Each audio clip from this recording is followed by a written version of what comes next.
we'll get ourselves started here tonight. Just what I want to do tonight with you is just to kind of look at the book real quickly. Obadiah is the shortest book in the Old Testament. It's the only one-chapter book in the Old Testament. There are 5 one-chapter books. It's the longest one of them. The shortest one-chapter book is 3 John. But all the other 4 in the New Testament, Philemon, 1st, 2nd, 3rd John, and Jude, and they're all smaller than the book of Obadiah. And it's an unusual thing to have just a small book like that. So, you got 5 out of 66, makes it unusual right there. For it to be the only one of the Old Testament, and the largest one of the 5 books, draws attention to it. And that's one of the reasons that when you come to the book of Obadiah, you take notice right away that it's about one nation and about God just wiping that one nation off the face of the earth. And it's the Edomites, Edom, Esau's descendants. There are at least 15 major passages in the prophets about God's destruction of the Edomites. There's not any one other single group of people that he focuses that much attention on. So it's obviously very important. When you read down through Obadiah, you notice immediately that there are passages in the book of Jeremiah that are echoed here in Obadiah. That helps you. One thing it does helps you to understand when Obadiah was written. There are 15 or 20 different Obadiahs in the Bible. It's a very common name. It means the servant of the Lord, the servant of Jehovah. So a lot of guys had the name Obadiah, good guys and bad guys.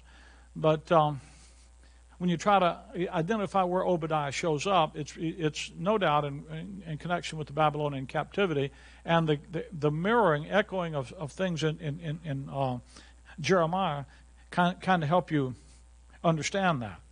I gave you last week an outline of the book. The first is in two parts, really. The first 16 verses talk about God's vengeance on Edom, how he's going to destroy the Edomites. And then 17 to 21 is God's victory for Israel, for Judah, and how he's going to restore them. The first part he talks about, verse 9 verses, is what God's going to do to the Edomites. Then in verse 10 to 14 he talks about why he's going to do it. And then you see the judgment on the Edomites and the nations. And then you see Judah restored. So it's one of these books that covers the whole gamut of what lies ahead for the nation Israel. And what I want to do with you tonight is I want to just read down through the whole book. I'm not going to teach all 21 verses in one evening. We'll go back, and don't worry, we're going to spend a lot more time looking at the verses. But how many of you read Obadiah already? Okay, about half of you. And that's good. And I'd like to just read it and talk about it just as we go down through it in order to just kind of get it in your mind. Then we'll go back and we'll pick it apart as we do that. The vision of Obadiah. Thus saith the Lord God concerning Edom. And again, everything in this book is going to be about Edom and about the Edomites. If you look down at verse number 6. How are the things of Esau searched out? Edomites are the descendants of Esau. We looked at that last week. In Genesis chapter 36, verse 1, Esau is Edom. That's where his descendants settled, and that country became known as Edom. Verse number 8. Shall I not in that day, saith the Lord, even destroy the wise men out of Edom, and the understanding out of the mount of Esau? My point is, he's talking about the descendants of Esau who fill up the land of Edom. And when you read about the Edomites, you're reading about the descendants of Esau, the family that's come from him. Verse 18, the house of Jacob shall be a fire, the house of Joseph a flame, and the house of Esau for stubble. And they shall kindle in them and devour them, and there shall not be any remaining of the house of Esau, for the Lord has spoken it. And they of the south shall possess the mount of Esau, and they of the plain, the Philistines, and they shall possess the fields of Ephraim and the fields of Samaria, and Benjamin shall possess Gilead. In other words, there's going to be a judgment on Esau, the Edomites, and the result of that's going to be that Israel is going to expand her territory and eventually set up a kingdom. The modern-day equivalent of the Edomites are the people that we call the Palestinians. And we'll talk a little bit about that after I go through the verses with you. But you have to notice that what Obadiah does is he uses historical names for future identities and future locations. This, in his prophecy, he's going to talk about the future. You look down to verse 15, for the day of the Lord is near upon all the heathen. In other words, he's going to talk to you in this book about prophecy and about future events and about things that are going to take place in the last days. And if you read down verse 15 to 21, you'll see all that has to do with the second coming of Christ and the kingdom and that kind of thing. He uses terminology. He wouldn't say a Palestinian because that term didn't exist in his day. The term Palestinian came into existence in the 2nd century when the Romans named the land of Israel the land of Palestine. They named it after the land. When they finally, in 135, deported the last of the Israelis out of the land, the Israelis, even when they came in 70 AD and destroyed everything, they rebelled again in 115. And they came in and took them out again. And they're obstinate. They're not going to give up. So the Romans came back in 135 and just finally took them all and got rid of them. And actually renamed the land after the Philistines. The Philistines were Israel's bitter enemies. And so the Philistines lived in what we call the Gaza Strip. You know what that is? That's where they lived, in that area there. And so they literally renamed the land of the Philistines. So the first, the land of Palestine. So the first Palestinians were really Israelis, because their land was renamed that. Now in our day, there's a group of Arabs who have become known as the Palestinians.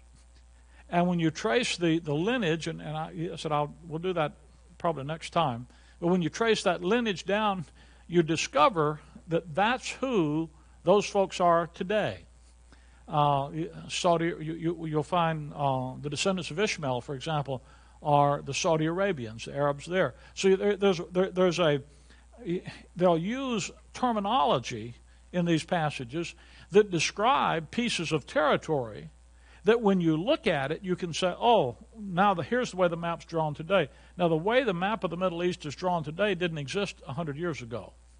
It was drawn at the end of the Second World War, after the Ottoman Empire was overthrown, and that part of the world came under the control of the Europeans. They divvied up that part of the world. That's why you see such odd-looking boundaries in so many different places, because they had to give so many square miles to somebody and so many square miles to somebody else. And they said, we'll give you these so many square miles of dirt and sand, nothing there. Then they discovered oil. It's sort of like they did the American Indians when they pushed them off in reservations until they found gold on the reservations. And they said, we shouldn't have given you those mountains, kind of thing. But anyway, verse number 1, the vision of Obadiah. Thus saith the Lord God concerning Edom. We have heard a rumor from the Lord. We, the prophets, have heard a rumor from the Lord. And an ambassador is sent among the heathen. Here's what he says. Arise, ye, let us arise against her in battle. Behold, I have made thee small among the heathen. Thou art greatly despised. So he starts out, he's going to talk to Edom. And there's this conspiracy where the heathen are out here trying to rise up, get a group of people to rise up against Israel to war. And he says to Edom, I've made thee small among the heathen. The nations that are trying to get that conspiracy up, I've made you small among them.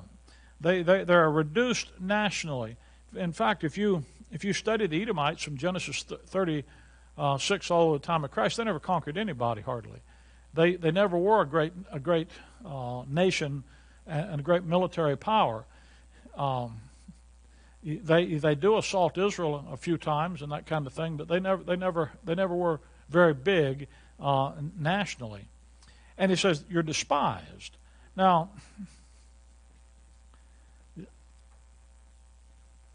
what you're going to discover, if you look down verse 15, for the day of the Lord is near upon all the heathen.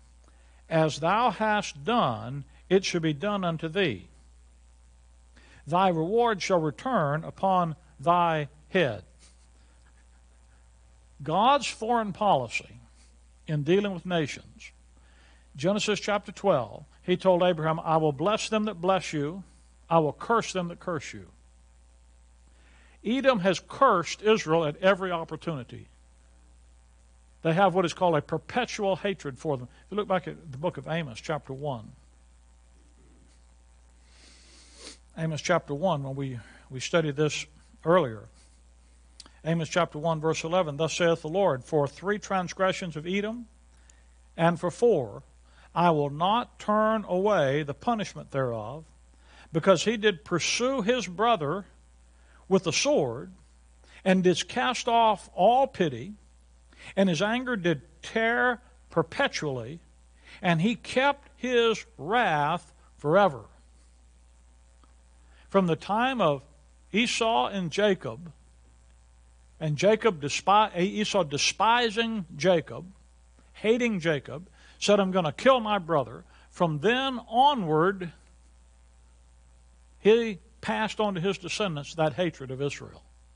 If you look over to Ezekiel chapter 35, this is not an isolated thing in the Scripture. Ezekiel 35.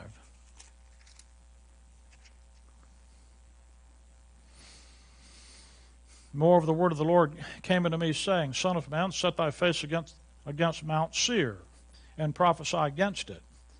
And if you go back to Genesis 36, we looked at this passage last time. Genesis 36, verse 8, Edom and Mount Seir is a part of Edom.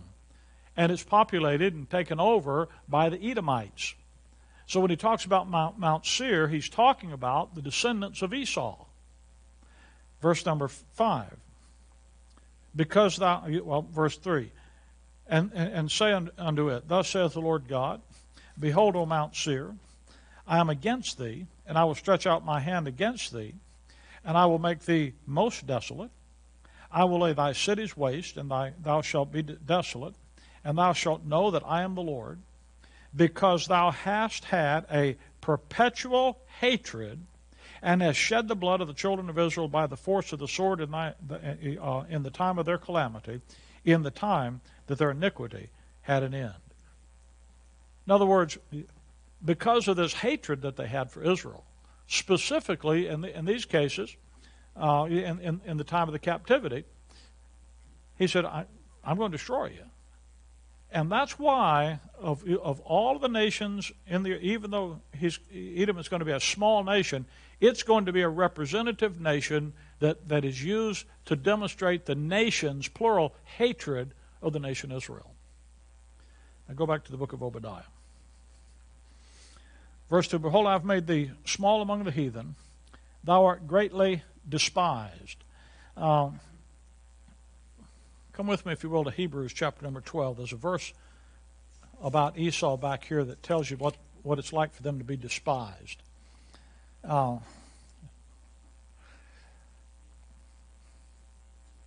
Hebrews 12, verse 16. Lest there be any fornicator or profane person as Esau, who for one morsel of meat sold his birthright. Now, you read that verse and you say, what in the world would make him call him a fornicator and a profane person? In other words, he's a male prostitute standing on the street corner out here selling himself. Why would he call him that? Because he sold his birthright. Well, we'll see. And I keep saying we're going to go back and look at. I'll go through these passages, but you understand when he sold his birthright. Well, he despised it. He said, "I despise it. It's no value to me." Well, what was his birthright? He was the heir to the Abrahamic covenant. He was despising God's plan in the earth. And he wanted no part in it. And instead of valuing, God promised Abraham a seed. He promised him a land. He promised him a nation. He promised him great substance, and that he would be a person of supreme stature in the earth. And these nations, they didn't like that. And so Esau despises what God's doing. He wanted to do his own thing. And so he says, thou art despised. He despised what God was doing in Israel, so God's going to cause him to be despised. You curse them, I'll curse you. You get the curse in kind. In other words, you bless them, I'll bless you in kind. You curse them, I'll curse you in kind. It's A for A, B for B. Verse number 3. Here's how this is almost comical. The pride of thine heart hath deceived thee. Thou that dwellest in the clefts of the rock, whose habitation is high, that saith in his heart, who shall bring me down to the ground? Here's a proud dude that thinks he's invincible. He's like some smug, self-satisfied, conceited dude who's been deceived into thinking he's something that he's not. Now, he gets deceived by his buddies. If you look down at verse 7, all the men of thy confederacy have brought thee even to the border. The men that were at peace with thee have deceived thee and prevailed against thee. They that eat thy bread have laid a wound under thee, and there is none understanding in him. He said, you got a bunch of guys you're in cahoots with, and they think you're something. They think you're the cat's meow, that you're the most important person in the Confederacy. And they've deceived you. They're just using you. So, how does that happen? The pride. They thought, well, we're invincible. Verse 4, though thou exaltest thyself as an eagle, and though thou set thy nest among the stars, thence will I bring thee down, saith the Lord. From the place you've exalted yourself and consider yourself invincible, from that position is where I'm going to bring you down. If thieves, here's how devastating it's going to be. If thieves came to thee, if robbers by night, how art thou cut off? Would they not have stolen till they had enough? If the grape gatherers came to thee, would they not leave some grapes? How art the things of Esau searched out? How are his hidden things sought out? In other words, if a robber came in to rob you, he wouldn't take everything. We had some neighbors years ago where we live in Bloomingdale, across the street from us. And one day somebody drove up in front of their house and backed up a furniture truck, and packed up about 2/3 of the house and went off with it. They came home from work that evening and all this stuff's gone. And, cops came over. Did you see anybody? Well, we didn't see anybody. So anyway, we're over talking to them. And the guy says, well, at least they left our bed. We got a place to sleep tonight.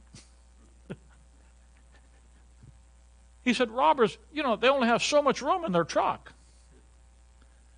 When they come after you, dude, there's going to be nothing left. It says down to verse 18, you're going to be like stubble, just burn you to a fare thee well. So thorough, severe, nothing's going to be left. It's all going to be gone. Verse number 7. All the men of thy confederacy have brought thee even to the border. The men that were at peace with thee have deceived thee and prevail against thee. They that eat thy bread have laid a wound under thee. There is none understanding in him. all of the wisdom that they could have had if they had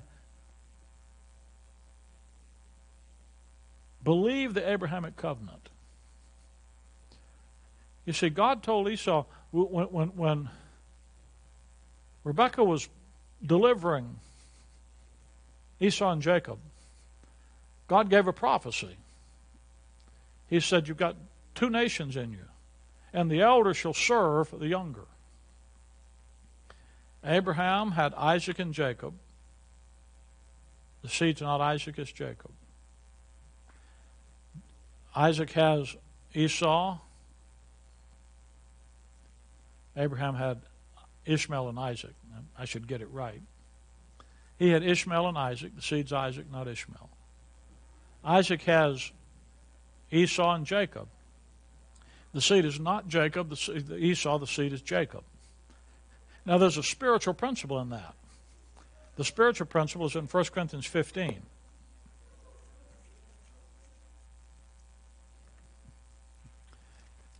First Corinthians 15.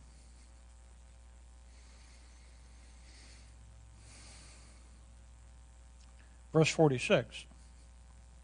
Howbeit that was not first which is spiritual, but that which is natural, and afterward that which is spiritual. The first man is of the earth, earthy. The second man is the Lord from heaven. Now he's talking about Adam being the first man and the Lord Jesus Christ being the second man, the last man. The principle is that which is first is natural, that which is second is spiritual. You go all through your Bible. You start with Cain and Abel. Cain's the natural. Abel is where the seed line was. You go through your Bible, it'll work that way over and over.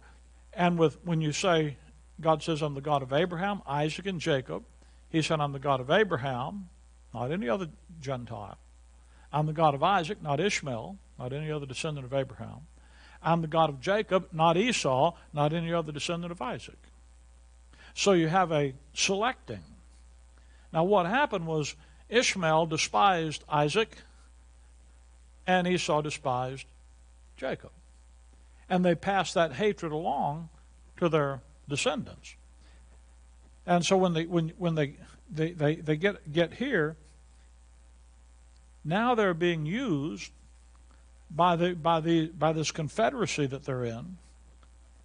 The confederacy wants to destroy Israel, and they're using these people as the excuse to do it, but they don't know it. Now that's like that verse in Isaiah where the Lord uses the wrath of men to praise him. You know, he's got that way of using people like that. Verse number 8, shall I not in that day, saith the Lord, even destroy the wise men out of Edom, and the understanding out of Mount Seir, and thy mighty men, O Teman, shall be dismayed, to the end that every one of the mount of Esau may be cut off by slaughter. Nobody understands that the Abrahamic covenant is the issue.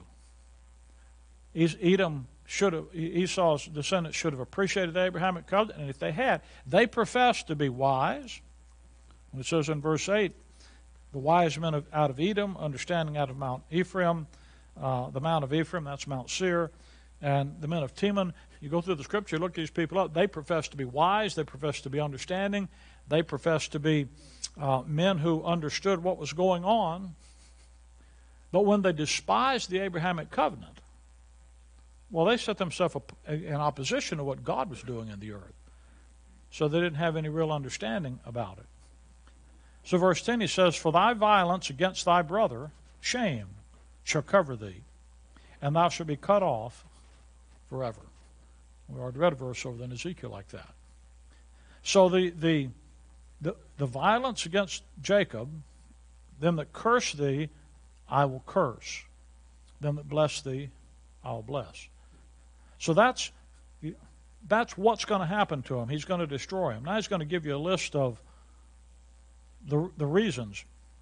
Curse for curse. Verse 11, in that day in the day that thou stoodest on the other side, in the day that strangers carried away captive his forces, and foreigners entered into his gates, and cast lots upon Jerusalem, even thou wast as one of them.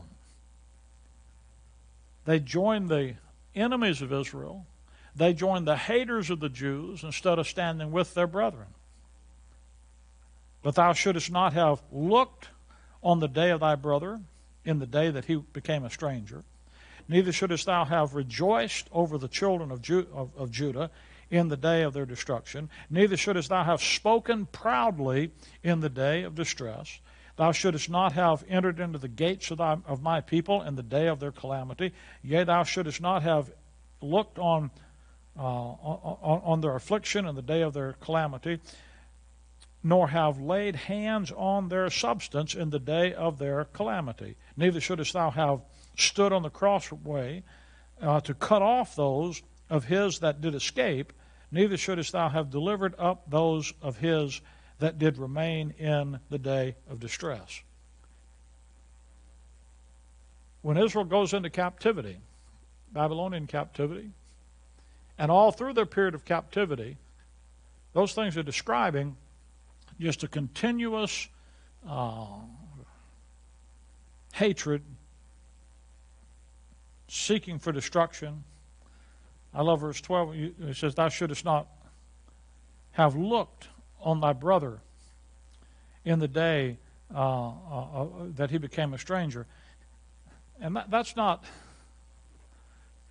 talking about you just shouldn't have watched it happen. It means it's verses when it talks about that, looked on them and despised them. No, you're getting what you deserve. I'm glad you're getting that kind of thing. And you see that from what he says. Neither shouldest thou have rejoiced over the children of Judah in the day of their destruction. Neither shouldest thou have spoken proudly in the day of distress. So what they're doing there is they're mocking, they're rejoicing over Israel's calamity. If you go back to Jeremiah 25 just for a second. It's hard not to appreciate the fact that the book of Jeremiah and the book of Obadiah overlap in a lot of different ways. Jeremiah chapter 25. This is a chapter where Jeremiah is predicting and telling Israel that Nebuchadnezzar is going to come and carry them into captivity. Jeremiah 25, verse 10. Moreover, I will take from them the voice of mirth and the voice of gladness, the voice of the bridegroom, the voice of the bride, the sound of the millstones, and the light of the candle. And this whole land shall be desolate and an astonishment. And these nations shall serve the king of Babylon 70 years. It shall come to pass, when 70 years are accomplished, that I will punish the king of Babylon and that nation, saith the Lord, for their iniquity, and the land of the Chaldeans, and will make it a perpetual desolation. And I will bring upon that land all my words, which I have pronounced against it, even all that is written in this book, which Jeremiah hath prophesied against all the nations. For many nations and great kings shall serve themselves with them also, and I will recompense them according to their deeds and according to the works of their own hands. There's that curse for curse. But before that curse comes on Babylon, God announces to the world, to all the nations of the world, that his client nation, Israel, is going to be disciplined through going into Babylonian captivity under the heel of the Gentiles in Babylon for 70 years because of their failure to honor his covenant with them and for their Baal worship. So he announces to all the nations of the earth, you're on the way. Watch what I do to my people when they don't keep my covenant. And he sends them into Babylon captivity. But he tells them they're going to stay there forever. And when I unleash your anger, you know how he did with Job? Satan said, have you considered my servant Job? And the Lord says, well, you got a hedge around him. I can't do anything to him. And the Lord takes the hedge away and lets him hit Job. God didn't blame Job for that. He blamed Satan for it. Well, he used Nebuchadnezzar and Babylon to discipline Israel. When he did that, instead of the Edomites saying, wait a minute, them that curse thee I'll curse, and them that bless thee I'll bless, they joined in the cursing. They spoke proudly. When they should have tried to help Israel, they entered into their gates of my people. They laid hands on their substance. They went in and occupied the land that Israel owned. They went in. In fact, the Edomites actually leave over. Edom is west of the Dead Sea. And they literally migrated from there over into Hebron, which is on the east side of the Dead Sea. And by the time of Christ, you have your Esau, the Edomites, or the descendants of Esau, Edomites. And by the time of the New Testament, they are called Idumeans. And the Idumeans, that's the Greek word for Edomites. And today we call them Palestinians. But that's how they got over into that territory in southern Israel. Well, all of that was part of joining in the cursing Israel. And that's part. So what's going to happen to them is because of what they did. Verse 15. For the day of the Lord is near upon all the nation, all the heathen. So the day of the Lord is going to come against all of the nations of the earth. As thou hast done, it shall be done unto thee. Thy reward shall return upon thine own head. Now that's pretty clear that what's going to happen to the Gentile nations is them that curse thee, I will curse. And you're going to get the reward. Famous fellow preached a sermon one time called Payday Someday. And that's true. What a man sows, that shall he also reap. Well, the nations of the earth, that's God's foreign policy. For as ye have drunk upon my holy mount, so shall all the heathen drink continually. Yea, they shall drink, and they shall swallow down, and they shall be as though they had not been. You came up, you drank the offerings to your gods. You came in, desecrated my life. You know what's going to happen to you? You're going to drink the fury of my wrath. And it's going to be like you never were. For upon Mount Zion shall be deliverance, and there shall be holiness, and the house of Jacob shall possess their possessions. Now, if you look back at the book of Joel, chapter 2, we studied this in some detail when we were in Joel 2. Mount Zion shall be deliverance. The last verse in Joel chapter 2, which is the passage that Peter quotes in the day of Pentecost, it shall come to pass that whosoever shall call in the name of the Lord shall be delivered. For in Mount Zion and in Jerusalem shall be deliverance, as the Lord has said, and in the remnant whom the Lord shall call. So he's going to have his remnant people, that little flock. Fear not, little flock, it's your Father's good pleasure to give you the kingdom. Verse 21, he says, and Saviors shall come up on Mount Zion to judge the mountain of Esau, and the kingdom shall be the Lord's. And salvation is going to be in that remnant, that little flock that he's going to give the kingdom to, and he's going to deliver it. And Israel will possess they'll take what belongs to them. And the house of Jacob, verse 18, shall be a fire, and the house of Joseph a flame, and the house of Esau for stubble. And they shall kindle in them and devour them, and there shall not be any remaining of the house of Esau, for the Lord has spoken it. Now that's the idea. There's absolute complete destruction of Edom. Now, there's something to notice in verse 18, because it's just one of these things that you come back with me to Ezekiel 25. When you try to put these things together, and you try to place them on a timeline during the 70th week of Daniel, during the tribulation period, the devil is in the details. And when you read Obadiah and you read Ezekiel and Jeremiah, it's fairly clear that there are really two separate judgments on the Edomites. The one in Obadiah is in connection with thy confederacy, verse number 7. All the men of thy confederacy have brought thee to the border. So the question is, who is the confederacy that Esau thinks it's leading? And what borders does that confederacy bring the Edomites to? That's going to be an important issue. Verse 18, the house of Jacob shall be a fire, and the house of Joseph a flame, and the house of Esau for stubble. And they shall kindle in them, that is, the house of Israel will kindle in the house of Esau, and devour them. There should not be any remaining of the house of Esau, for the Lord has spoken it.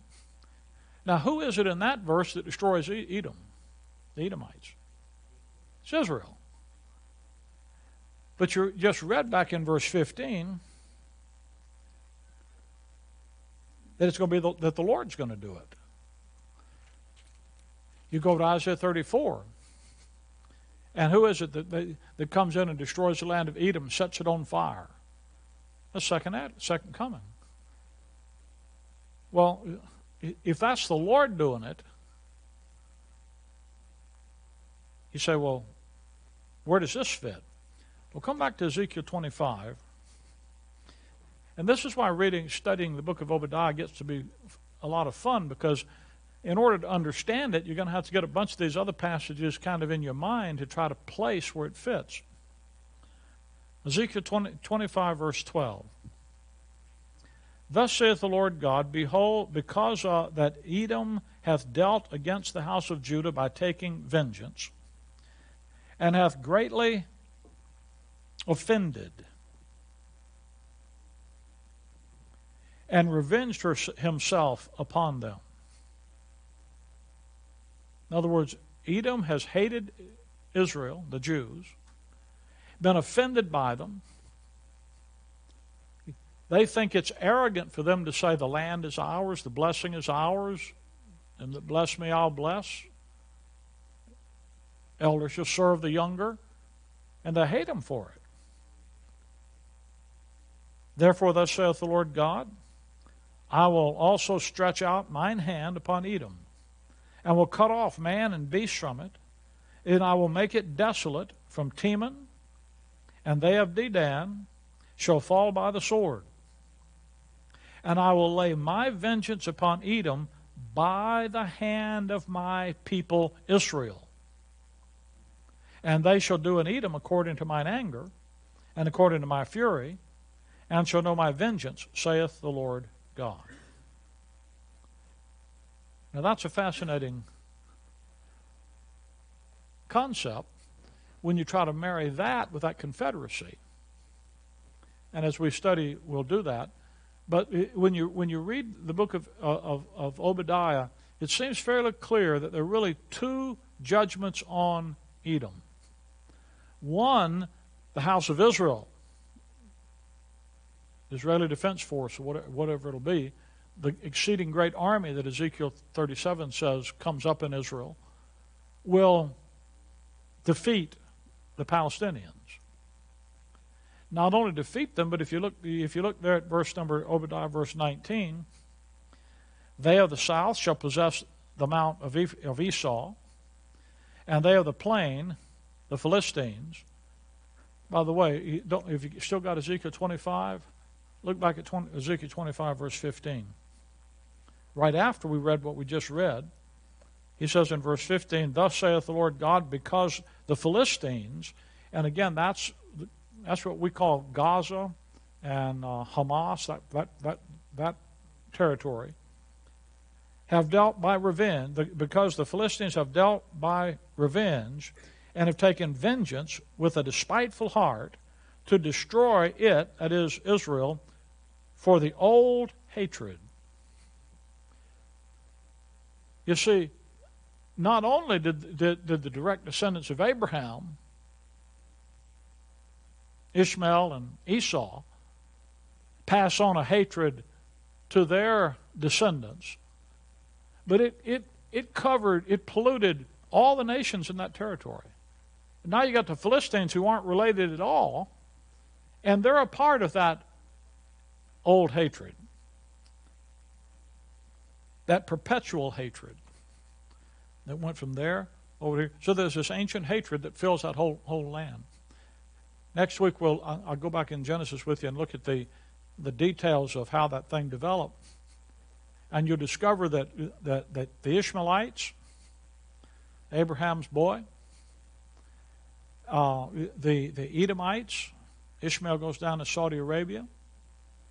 The Edomites, the territory of southern Jordan, Lot's two boys, Moab and Ammon, they all wind up with this hatred for Abraham, for Isaac and Jacob. They don't hate Abraham, because Ishmael and the Muslims, they say, well, Ishmael should be first, not Isaac.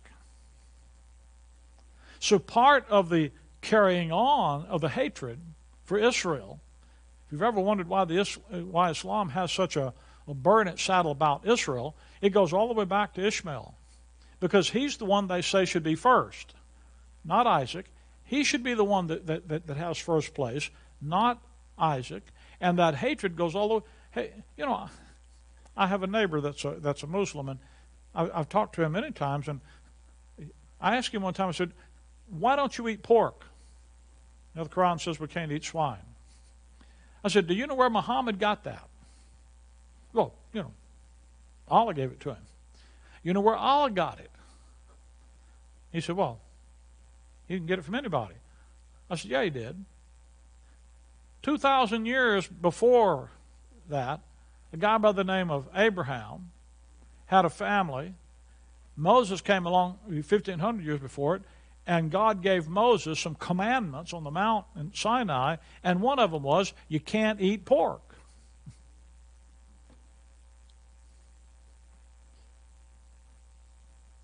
One of the things they're having a big fight about in Great Britain right now is in Muslim neighborhoods, they don't want restaurants to be able to serve pork. I told you I bought my wife a new stove. I tell you that. We bought a new stove at Sears. Kenmore. It was voted last year the Consumer Report's best stove of the year. So we get it in. We needed a new stove, so we get it in. I'm looking at the owner's manual. It has a Sabbath day setting. Now you go figure. Sears is selling a stove to a bunch of dumb Gentiles in Chicago with a Sabbath day. And it's got page 24 and 25 of a owner's manual that the page is 8.5 by 11. 2 pages about how to run the thing. You can set it one day a week. It will not come on. That way you can't make a mistake and turn it on. You can set it the day before. You can set a setting so that at a desired time on that day off, the oven will self-turn on and bake. So you can bake bread. But you didn't turn it on. The oven will not lock itself so that you don't have to work to open up to get it out. The light in it will not come on. I mean, it's got all of the kosher endorsements. And I'm going, I don't care. It's fine with me. And if there's a market for it, well, bless their heart. That's good. It just struck me as kind of odd. And, bless their heart, leave it to Sears. They'll figure out how to market something. But the Islam focuses on Ishmael. And the hatred from that part of the world, as they now are spreading again across the world, the hatred that they have toward the Jews comes from the despite that they have toward the Abrahamic covenant. So when we study some of these things, all of the nations that are going to be involved in that confederacy, and all the nations over there, the Palestinians and so forth, all have a religion. And you're going to learn in the book of Obadiah what's going to happen to that religion. And that's one of the reasons it's sort of helpful to kind of be able to place some of these events in relationship to the tribulation period. Now let's finish because we've got a couple of minutes left. Verse number 19. And they of the south shall possess the mount of Esau. And they of the plain, he's talking about the Israelis, the plain of the Philistines. And they shall possess the fields of Ephraim, and the fields of Samaria, and Benjamin shall possess Gilead. In other words, they're going to... Gilead, that's the West Bank. Samaria is southern Jordan. The Philistines, that's Gaza. Esau, that's the Palestinian area. The captivity. In other words, Israel, after this war, and when they destroy the Edomites, they're going to expand their territory. And the captivity of this host of the children of Israel shall possess that of the Canaanites, even unto Zarephath, and the captivity of Jerusalem, which is in Shephar, shall possess the cities of the south. So they're going to go up into Lebanon. Now, when it talks about Shephar, nobody knows where that's at. It's the only time that word appears in the Bible. Hebrew scholars have no idea what it is. Jewish tradition says it's Spain, which is kind of far-fetched. But it's a territory that at that time will be known. That is not necessarily an unusual thing in prophecy. I always think about the guy in Revelation chapter 2 about my martyr Antipas. Nobody has any idea who Antipas is. The name Antipas would mean against everything. Anti and pass, upon. But it's used as a proper name. So who is he? Well, when that verse comes into vogue, it'll be obvious who he is. So whenever this thing comes in, what's going to happen, though, is they're going to possess this territory, and Savior shall come up on Mount Zion to judge the mount of Esau, and the kingdom shall be the Lord's. And that's the ultimate end. So the book of Obadiah is going to be a book about God judging Edom in such a way as to repay them, give them back a reward. And what you get there is almost like a tit for tat. You despise them, you'll be despised. You tried to deceive them, you'll be deceived. You were violent against them, violence is going to be against you. You tried to rob them of territory, they're going to take your territory.